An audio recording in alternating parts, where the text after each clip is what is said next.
Hi, and welcome to the Research Room, a space to make research by the people for the people.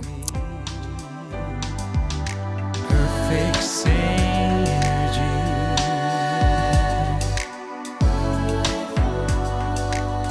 And so today, what I want to do, I'm going to be doing a few different things.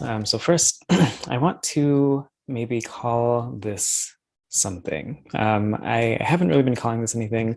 This is just kind of the podcast, but I think I'm going to go ahead and start putting a name to this. And I'll explain why I'm choosing this name. There's also like room for changing this, of course, but I want to try this out, see if it works. So what I want to do is I want to call this podcast Falsifiable Fridays.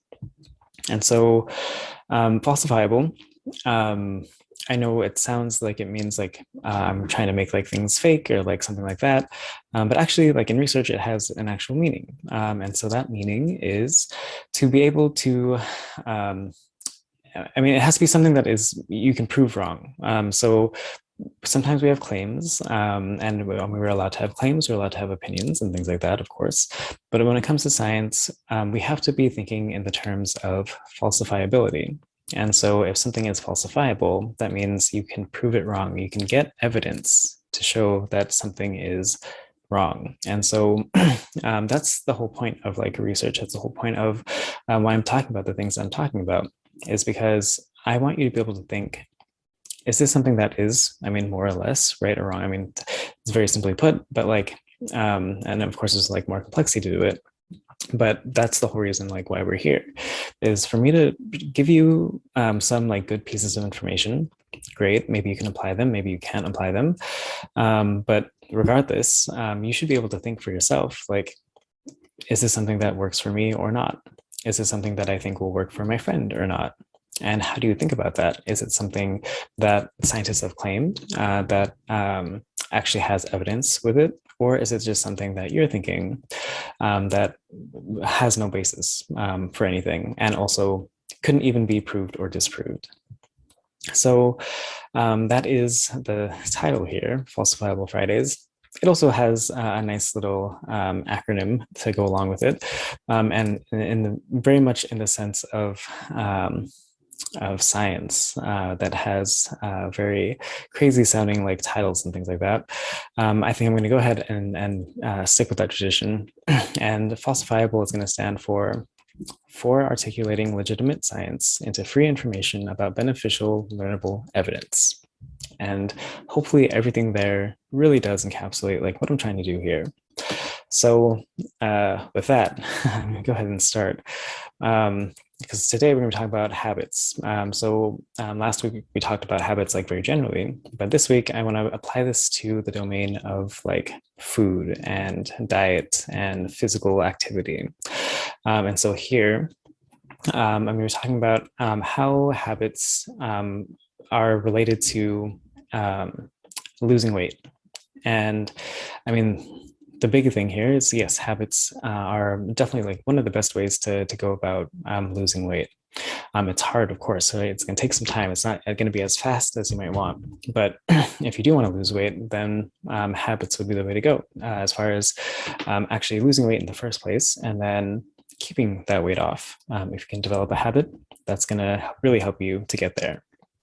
So that's the basically the summary of the article that I am talking about today. But with that, there's so many other things. There's some specifics, of course, that have come out with like the write-up and the visual abstract and other things that I'm doing on the website. But what I want to do here is I want you to guess, of all the methodologies that were used, of all the different interventions that were used, what do you think is going to be the most effective? And then I want to pose some questions.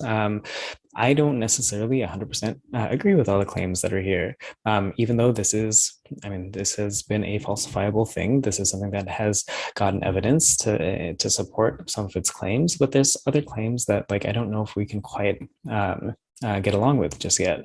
And so I want to pose those questions. And so also maybe you can start to think like, oh, like what are some of the things that I should be thinking about when it comes to research and applying this to my own life? So first, I want to talk through three different interventions. So this was a series of not a series. This was a summary of 5 different articles, so 5 different studies, and so they use different methods and different interventions for these. I'm going to talk about 3 of them, and I want you to guess which one is going to be the most effective. And so, I guess maybe even before I do that, I do want to say I do know that weight is a very sensitive issue, and like it should be just kind of given where we are in time right now, with society very much dictating like how we should look, with society also dictating how we should feel about how we look, right? So all those things, there's a lot of social pressure for all of that. There's a lot of judgment that goes along with that, so it makes it very sensitive. That's just kind of like how we are living in this day. What I do want to say is there's 2 different ways to like look at this at least. One would be like, yes, you can be very accepting of like where you are in life, and like you can feel good about yourself, and like that is all great. But I don't want to also say like that you shouldn't ever want to lose weight. Like I'm not here to dictate that for you. If you are someone that feels like you want to lose weight, and for whatever reason, right, like all of your reasons could be valid, right? So I want to say like, as in addition to like accepting where you are, if you also feel like losing weight might be something that is like just a part of like your journey, whether that is in life, whether that's in health, whatever, go ahead and do that. If you feel like losing weight might like just make you feel better about yourself or whatever, like that's also great, right? Like if you can do something to like raise your self-esteem and like be more confident in yourself, and you can like move around a little bit better, like whatever it is, right, that you're thinking in your head that that you want to lose that weight for, you should be able to do that. Hopefully nobody shames you either way for not losing weight or for wanting to lose weight. So I just want to say that from the get-go, that this is definitely a sensitive thing. This is only for the people that like want to do this like within themselves. If you want to lose weight, these would be some of the ways. And so the 3 different ways here, when it comes to habits, one thing that you can do is you can start a new habit. The second thing would be to break an old habit.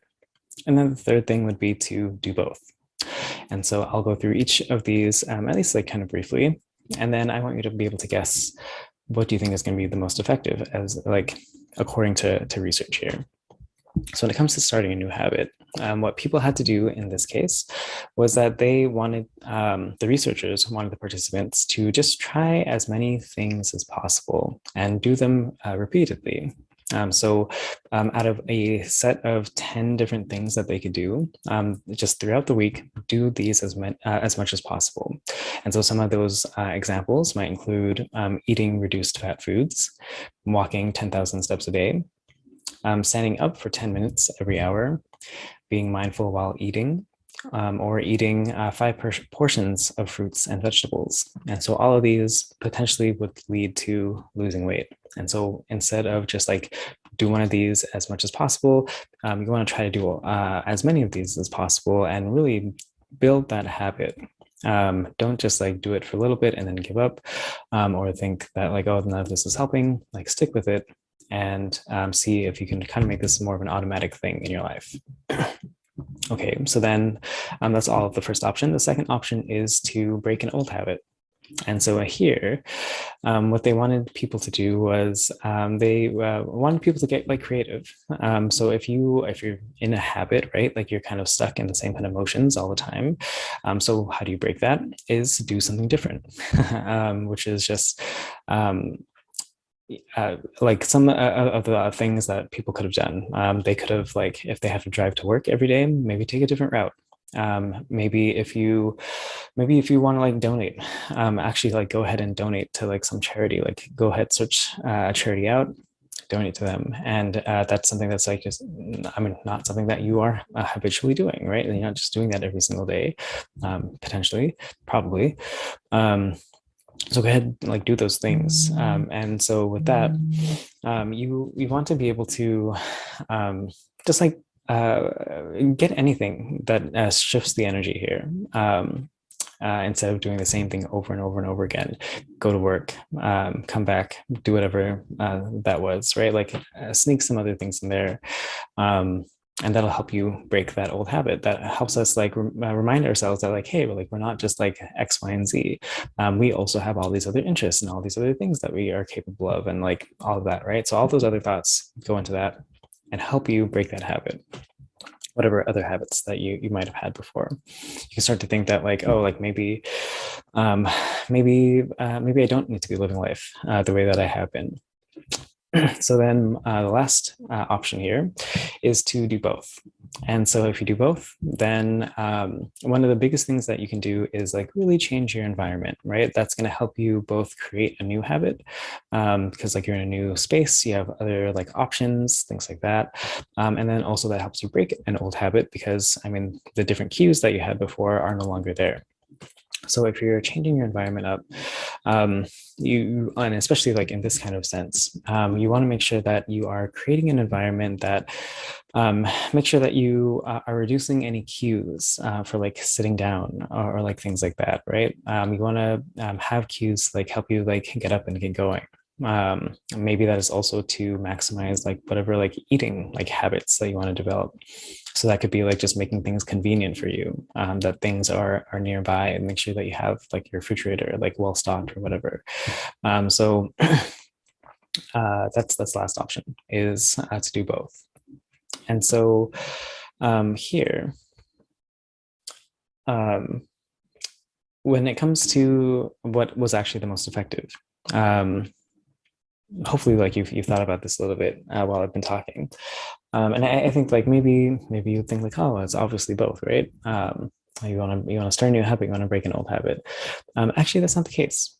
In this study, at least, and through these 5 different studies, they didn't find that it was doing both. They found that all 3 of these were equal, at least like statistically speaking.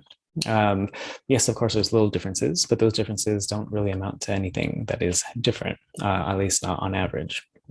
So you could do any 3 of these, and they would, I guess, hypothetically, they would give you the same kind of results. But do you really agree with that, right? I think there's maybe a case for it that like if you do any of these 3 things, then probably you're doing the other as well. So like if you're starting a new habit, you're probably also breaking an old habit. If you're breaking an old habit, you're probably also starting a new habit. Like all these things kind of go together. So maybe it doesn't really matter, other than maybe you have a preference for yourself. Maybe just your mind works in a way that makes you think that like, oh, like I can be very motivated to start a new habit, or maybe you're very motivated to break an old habit, whatever, right? Try something out and hopefully it works. So that, I mean, that's what they found, right? But I, of course, like I want to pose that question. It's the first of my questions. I'll only have 3 just to keep this a little shorter, but just to also get your mind kind of going. There's plenty of other questions that you can ask, of course. But the first question for me was definitely like, can I believe that? Like that these effects are really just the same? And I would say probably not, actually, just because there's so much more that we need to do within the science to really have a more conclusive answer here. Biggest thing is there's only 5 studies here, so you need quite a few more studies to be able to figure out on average, is it better to do one way or another or both? And so that's I mean, I don't know if I could really put a number on what that might mean. It's going to depend on how much the scientists like want to do something similar to other scientists. If everyone is doing the exact same thing over and over and over again, you probably don't need that many studies to see like, oh, okay, like this is what the effect is. This is how reliable this is. But then if scientists are doing something very different from study to study, then you probably need quite a few. And so that kind of brings me to my second question here. There's so many different things that you can do when it comes to starting a new habit. Like even the new or the interventions that I was talking about. There's you could walk and you could get your 10,000 steps. I mean, you could also run and get your 10,000 steps, right? Like that in itself, just that one habit has variation. You could not really do either of those. You could be like just kind of an active person throughout your day. Like maybe you're like a chef or something, and like you have to be like standing and like you're walking all the time and like going back and forth, and like maybe you're even going to see like some of the guests that are there to eat. Like there's so many different things that potentially could get you to 10,000 steps. Then there's all the other things, right? There's all the other like, are you gonna pick like eating something different? And those fruits and vegetables, let's say, maybe it's like for standing for 10 minutes every hour. Like, I'm sure each of these will contribute. And probably some combination of these will get you to lose the weight that you need to lose. But is there like an optimal combination here? Like, that would be such a great thing to know, right? Probably it's going to depend on the person as well, right? And so that's another question on top of this, which would be just like, for who does this work for? Um, is it so like, let's say you're someone who's more introverted. Maybe that just like means that you're going to be walking less, right? Like you're just, I mean, unless you have like a huge house or something, and you're able to like walk a lot, compared to someone who's more extroverted and like is also going to be probably more sociable and like going to like actively like seek out like other people to talk to and things like that. Um, so as you can see, like I mean, there's quite a bit of like variation here. When it comes to breaking habits, there's going to be quite a bit of variation as well, right? Everyone has different habits. Maybe one person has a habit of like eating chips versus like cookies versus like um I don't know, maybe they're always eating meat. So like what what is it? And this research does not show that. All it's saying is that like these are some general principles, and probably if you do something, it's going to work, but we haven't yet like maximized those, and we don't know, like maybe there's some combinations that really just don't work. um, there's not enough depth here to know that, and that you also need to have like more studies in order to like really figure that out. Then the last question that I'm going to have is kind of going back to this idea of like, for who like does this actually like matter? One huge thing would be the idea of age. And so for these 5 studies, they're really only, I mean, whether they are or aren't, we really should only be making claims about the people, the ages that are in this study. And so in this study, the average age was anywhere from around 40 to 60. And so that is a very like specific time in life. And I would even say like within that 40 to 60 range, like there's quite a bit of variability. Someone who's 40 versus 60, someone who's 60 is probably like either retired or on the verge of retiring, versus someone who's 40 who's like, I mean, you still have some time to go until you're able to actually retire. So those lifestyles are going to be somewhat different. But then even going beyond that, right? Someone who's 70 or 80, or someone who is in their 20s, huge amounts of variability that go into that. So these kinds of factors would also funnel into our results here. We would need more evidence to be able to see, is there any difference between someone who's 20 years old and tries these exact same things versus someone who's 40 versus 60 versus 80? I think it's like somewhat safe to say that, I mean, probably if you do something like this, like it's going to help. But again, it's this idea of like, I mean, we don't want to waste other people's time with this, right? Like we don't want to say like, hey, do these things. Like research shows that like if you do this, you're going to lose weight. It's going to depend. It's going to depend on all these other factors that are going on here. And so that's going to also go into like, I mean, this whole idea of like stability in someone's life, right? Like someone who's 40, 50, 60, I mean, they're in a fairly stable, like on average, they're going to be more stable than someone who is probably in their 20s. And it's just like, I mean, doing things for the first time in their life. They're moving around, they're going to college potentially, they're or starting their first job or like things like that, right? They're just that much more also influenced by other people that are around them. They're starting to make their like friends that are potentially going to be there for the rest of their lives, and things like that. So yeah, I mean, you, with all those kinds of things, like the things you might be eating, I mean, there's also like your literal metabolism that fluctuates across time. Of course these things are going to matter, and so they're going to have some sort of like interchange with these behavioral things that we're asking of people when it comes to starting breaking habits.